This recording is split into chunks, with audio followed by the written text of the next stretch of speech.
कबीर और हयात एक दूसरे की तरफ देखे जा रहे थे। रूम में गहरी खामोशी छा गई थी। कबीर ने धीरे से पूछा, रॉकी को क्यों बुला रही हो? कुछ पाल रुककर उसने फिर कहा, क्या तुम मुझसे इतनी नाराज हो गई हो, हयात? हयात ने कोई जवाब नहीं दिया। वो बस खामोशी से कबीर की तरफ देखती रही। तभी रूम के बाहर से रॉकी की आवाज आई, हयात मैडम, आपने बुलाया? हयात ने दरवाजे की तरफ देखे बिना कहा, अंदर आ जाइए, रॉकी। रॉकी रूम में आया। उसने पहले हयात को देखा, फिर कबीर को। रूम का माहौल देखकर उसे समझ आ गया कि कुछ ठीक नहीं है। हयात रॉकी देख बोलती, मुझे रेस्ट करना है। रॉकी, जी मैडम। लेकिन रॉकी के चेहरे पर उलझन साफ दिख रही थी। यूं समझ ही नहीं आ रहा था कि रेस्ट करने के लिए उससे क्यों बुलाया गया। कबीर भी चुप था। उससे भी हयात की बात का मतलब समझ नहीं आ रहा था। तब हयात ने धीरे से अपना हाथ उठाया और कबीर की तरफ इशारा कर दिया। उसकी आवाज बिल्कुल शांत थी, इन्हें मेयर रूम से बाहर ले जाइए। एक पाल के लिए पूरा रूम खामोश हो गया। रॉकी की आंखें हैरानी से फैल गई। कबीर भी वही खड़ा रह गया। उसने शायद पहली बार महसूस किया था कि हयात सिर्फ उससे नाराज नहीं थी, वो उससे अपने कमरे में भी नहीं देखना चाहती थी। जैसे ही हयात ने कहा, रॉकी, इन्हें मेयर रूम से बाहर ले जाइए, पूरे रूम में गहरी खामोशी छा गई। एक पाल के लिए किसी को यकीन ही नहीं हुआ कि हयात ने अभी क्या कहा है। रॉकी के हाथ पैर जैसे ठंडे पैट गए। कबीर उसका बॉस था और आज उसी बॉस को उसके सामने रूम से बाहर जाने के लिए कहा जा रहा था। रॉकी ने उलझन भरी नजरों से पहले कबीर को देखा, फिर हयात को। उससे समझ ही नहीं आ रहा था कि वो किसकी बात माने। हयात ने देखा कि रॉकी वही खड़ा है। उसने शांत लेकिन साफ लहजे में दोबारा कहा, रॉकी, आप अपना काम क्यों नहीं कर रहे? रॉकी ने बेचैनी से कबीर की तरफ देखा। कबीर की नजर उसी पर टिक गई। उसकी आंखें इतनी सख्त थी कि रॉकी की हिम्मत ही नहीं हुई कुछ बोलने की। फिर कबीर ने धीरे से अपनी नजर हयात की तरफ घुमाई। उसके चेहरे पर गुस्सा कम और हैरानी ज्यादा थी। वो हयात से बात करना चाहता था, उससे समझना चाहता था, लेकिन हयात का चेहरा बिल्कुल शांत था, जैसे उसने अपना फैसला कर लिया हो और उस फैसले में कबीर के लिए कोई जगह ना हो। कबीर ने एक गहरी सांस ली। बिना कुछ कहे वो मुड़ गया। दरवाजे तक पहुंचकर एक पाल के लिए रुका। शायद उसे उम्मीद थी कि हयात उससे रोक लेगी, लेकिन पीछे से कोई आवाज नहीं आई। कबीर चुपचाप रूम से बाहर निकल गया। रॉकी ने भी एक बार हयात को देखा और फिर कबीर के पीछे बाहर चला गया। दरवाजा बंद होते हाय रूम में फिर वही खामोशी लौट आई। स्टडी रूम में आते ही कबीर ने अपना कोट कुर्सी पर फेंका। उसका चेहरा पहले से ज्यादा सख्त था। रॉकी चुपचाप सामने खड़ा था। यूं समझ आ गया था कि सर का मूड ठीक नहीं है। उसने बिना कुछ कहे फाइल कबीर के सामने रख दी। कबीर ने फाइल खोली।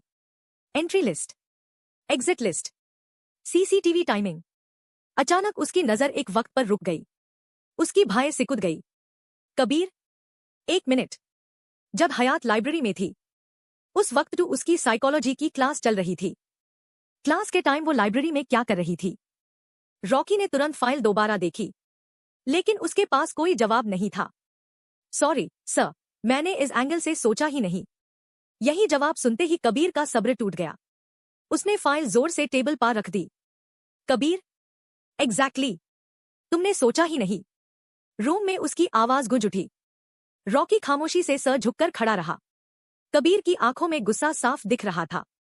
कबीर, रॉकी, तुम मेरे बेस्ट ट्रेन्ड ऑफिसर्स में से एक हो, फिर भी इतनी बड़ी डिटेल तुम्हारी नजर से कैसे निकल गई? कबीर एक कदम आगे बढ़ा। कबीर, कल हयात डरते हुए कॉलेज से बाहर आई। उसने मुझे बार बार कॉल किया। और आज? कबीर एक पाल के लिए रुक गया। उसके दिमाग में हयात की वो आवाज गूंज उठी, रॉकी, इन्हें मेयर रूम से बाहर ले जाइए। उसने अपनी मुट्ठी काज ली। फिर रॉकी की तरफ देखकर ठंडी लेकिन सख्त आवाज में बोला, कबीर, मैं इन एक्सक्यूजेस नहीं सुनना चाहता। मुझे रिजल्ट्स चाहिए। हयात की पूरी कॉलेज हिस्ट्री निकालो। उसके friends, professors, class attendance, library records, सब कुछ। इस बार कोई भी डिटेल मिस नहीं होनी चाहिए। रॉकी ने बिना एक शब्द कहे सर झुका दिया। Yes sir. हयात अपने बेड पर बैठी हुई थी। रूम में अभी भी एक अजीब सी खामोशी थी। तभी उसका फोन रिंग हुआ। स्क्रीन पर अननोन नंबर फ्लैशिंग हो रहा था। एक पाल के लिए उसने सोचा इग्नोर कर दे, फिर बिना ज्यादा सोचे कॉल रेस धड़क गया। वो तुरंत सीधी होकर बैठ गई। कौन कौन बोल रहा है? दूसरी तरफ से हल्की सी हंसी आई। कैसे हो तुम? आवाज नॉर्मल नहीं थी, उसमें एक वियर्ड ऑब्सेशन था, जैसे कोई इंसान नहीं बल्कि कोई जुनून बोल रहा हो। मैं तुम्हें बहुत मिस कर रहा हूं। हयात के हाथ कांपने लगे। उसने फोन और टाइटली पकड़ लिया। तुम मुझे मिस कर रही हो ना? दूसरी तरफ से आवाज धीरे धीरे हैवी होती गई। कल लाइब्रेरी में तुम कितनी दार गई थी? ये सुनते ही हयात का चेहरा सेफ पैट गया। उसकी आंखों के सामने वही अंधेरा, वही पकड़, वही डर फ्लैश हो गया। करतार, फोन पा। मैं देख रहा था तुम्हें। कैसे तुम भाग रही थी, कैसे तुम दार गई थी। हयात की सांस अटक गई। हयात, कौन हो तुम?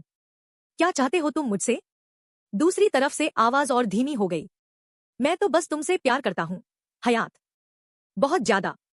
एक पाल रुक कर वो फिर बोला, और तुम मुझे इग्नोर नहीं कर सकती। हयात ने जल्दी से कुछ कहने की कोशिश की, मुझे छोड़ो, लेकिन तभी कॉल कट। हयात ने कांपते हाथों से कॉल कट की। एक पाल भी देरी किए बिना उसने अपना फोन स्विच ऑफ कर दिया। उसका दिल इतनी तेजी से धड़क रहा था कि जैसे अभी सीने से बाहर आ जाएगा। वो धीरे से बेड के पास गई और फोन साइड ड्रॉ में रख दिया। उसके बाद वो बेड पा बैठ गई। डर और घबराहट में उसका दिमाग बिल्कुल काम नहीं कर रहा था। ना जाने क्यों इस वक्त उसका बहुत मन कर रहा था कि सब कुछ कबीर को बता दे, लेकिन अगले ही पाल उससे कबीर की वही बात याद आ गई। बार बार कॉल करके मुझे इरिटेट करना बंद करो। हयात ने अपनी आंखें बंद कर ली। उसके दिल में एक अजीब सी कसक उठने लगी। आज उसे कबीर से ज्यादा अपनी मॉम आशा की याद आ रही थी, और इशिता मॉम की भी। अगर आज आशा उसके साथ होती तो शायद वो इतनी डरी हुई महसूस हाय ना करती। लखनऊ में उसने कभी ऐसा डर महसूस नहीं किया था। ना कभी किसी की इतनी हिम्मत हुई थी कि उसकी तरफ बुरी नजर से देखे, और ना ही किसी ने उसे छूने की कोशिश की थी। राजवीर हमेशा उसकी ढाल बनकर उसके साथ खड़ा रहता था। उसके होते हुए कोई उसकी तरफ आंख उठाकर देखने की भी हिम्मत नहीं करता। आज पहली बार हयात को अपने लोगों की कमी बहुत महसूस हो रही थी। करतार की वो आवाज अब भी उसके कानून में गूंज रही थी। उसने तकिए को अपनी बाहों में भर लिया और आंखों से आंसू खामोशी से बहने लगे। रोट रोट पता ही नहीं चला कब उसकी आंख लग गई। इधर स्टडी रूम में कबीर अब भी वही खड़ा था। उसकी नजर रॉकी पर टिकी हुई थी। कबीर, हयात की कॉलेज लाइफ का एक एक डिटेल मुझे चाहिए। जिस दिन से उसने एडमिशन लिया है तब से लेकर आज तक वो किससे बात करती है, उसके फ्रेंड्स कौन है, हर प्रोफेसर के साथ उसका इंटरैक्शन, और सबसे जरूरी क्लास के टाइम वो लाइब्रेरी में क्या कर रही थी। कबीर की आवाज और सख्त हो गई। इस बार कोई भी लापरवाही नहीं होनी चाहिए रॉकी। मुझे आधी अधूरी इन्फॉर्मेशन नहीं, पूरा सच चाहिए। रॉकी ने सीधा यस सर। वो तुरंत स्टडी रूम से बाहर निकल गया। कबीर वही खड़ा रह गया। उसके दिमाग में बार बार एक ही बात घूम रही थी, आखिर हयात के साथ हुआ क्या है। रॉकी के स्टडी रूम से निकलते ही कबीर कुछ देर वही खड़ा रहा। फिर उसने एक गहरी सांस ली और डिनर के लिए डाइनिंग टेबल की तरफ चला गया। डाइनिंग टेबल पर बैठते ही उसने गोपी काका की तरफ देखकर कहा, कबीर, गोपी काका, हयात शायद नीचे डिनर के लिए नहीं आएगी, आप उसके रूम में खाना दे आइए। गोपी काका, जी बेटा। गोपी काका ट्रे में खाना लेकर हयात के रूम की तरफ चले गए। दरवाजे के बाहर पहुंचकर उन्होंने 2-3 बार नॉक किया। हयात बिटिया, दरवाजा खोलिए बेटा, खाना ले आया हूं। लेकिन अंदर से कोई आवाज नहीं आई। उन्होंने दोबारा नॉक किया, फिर भी पूरी खामोशी। मजबूरन गोपी काका खाने की ट्रे वापस लेकर नीचे आ गए। कबीर की नजर तुरंत उनके हाथ में राखी ट्रे पा पड़ी। खाना बिल्कुल वैसा का वैसा था। कबीर ने उनकी तरफ देखकर पूछा, क्या हुआ? हयात ने खाना खाने से मना कर दिया? गोपी काका ने धीरे से सर हिला दिया। नहीं बेटा, रूम अंदर से लॉक था। मैंने बहुत आवाज दी, 2-3 बार नॉक भी किया, लेकिन हयात बिटिया ने दरवाजा ही नहीं खोला।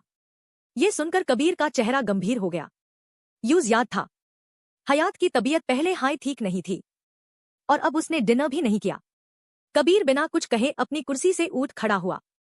उसने गोपी काका के हाथ से ट्रे ले ली। मैं देख कर आता हूं। इतना कहकर वो खाने की ट्रे लेकर सीधा हयात के रूम की तरफ बढ़ गया। खाने की ट्रे हाथ में लिए कबीर धीरे धीरे हयात के रूम की तरफ बढ़ा। रूम के बाहर पहुंचकर उसने दरवाजे पर 2 बार नॉक किया। हयात। कोई जवाब नहीं आया। कबीर ने एक बार फिर नॉक किया। हयात, दरवाजा खोलो। फिर भी अंदर से पूरी खामोशी थी। कबीर कुछ पाल दरवाजे को देखता रहा। उसके पास हयात के रूम की स्पेयर की पहले से ही थी। उसने बिना वक्त गंवाए पॉकेट से की निकाली। लॉक खोलकर धीरे से दरवाजा खोला। रूम में हल्की सी रोशनी थी। कबीर की नजर सीधे बेड पा पड़ी। हयात गहरी नींद में सो रही थी। उसके चेहरे पर थकान साफ दिख। कबीर कुछ पाल तक खामोशी से हयात को देखता रहा। उसके चेहरे पर सूखे आंसुओं के निशान साफ दिख रहे थे। एक पाल के लिए उसके दिल में ख्याल आया, बता क्यों नहीं देती हयात, प्रॉब्लम क्या है? लेकिन उसने हयात को नहीं जगाया। यूज लग रहा था। सोने से पहले वो बहुत रोई थी।